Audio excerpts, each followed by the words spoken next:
All right, we're here with Ryan McCabe. And Ryan, I'm going to let you introduce yourself because you have one of the coolest titles I've ever heard of. It's an okay title. I'm the lead agent designer at Deep Silver Volition. So you were responsible for designing the 12 characters in this game. How did you even start with this?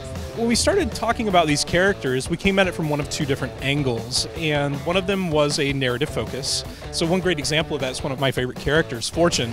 She's one of the first characters we had in the game, and she started off as a post-it note that said, high-tech pirate. And I'm a huge fan of pirates, and so, I was able to bring her to life in the game, and I've seen her development, from the beginning of the game to where we are now, what you're able to play today.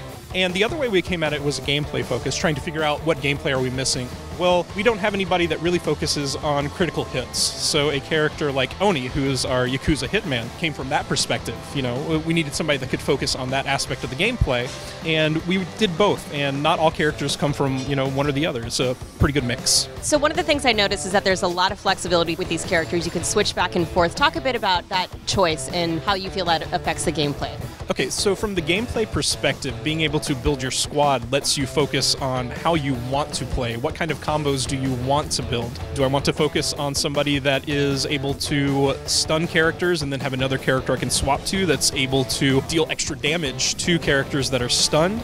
Do I want to have people in my party that are able to deal with long-range threats? If I'm going into a mission that's going to have a lot of long-range threats, I might want to take somebody that can deal with those.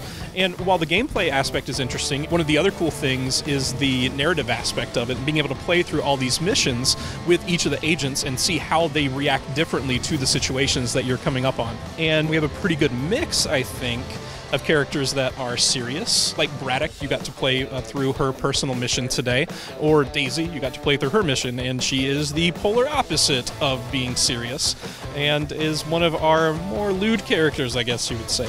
I know it's probably impossible to pick a favorite, but you mentioned Fortune. Any others that you particularly like? I do have a couple of other favorites. We only talked about 9 of the 12 agents today. One of my other favorites is one of those other 3, so you're going to have to wait to find out who that is. All right, Agents of Mayhem is out August 15th, 2017. For more updates before then, check out the social links in the description below. Thanks for watching GeForce.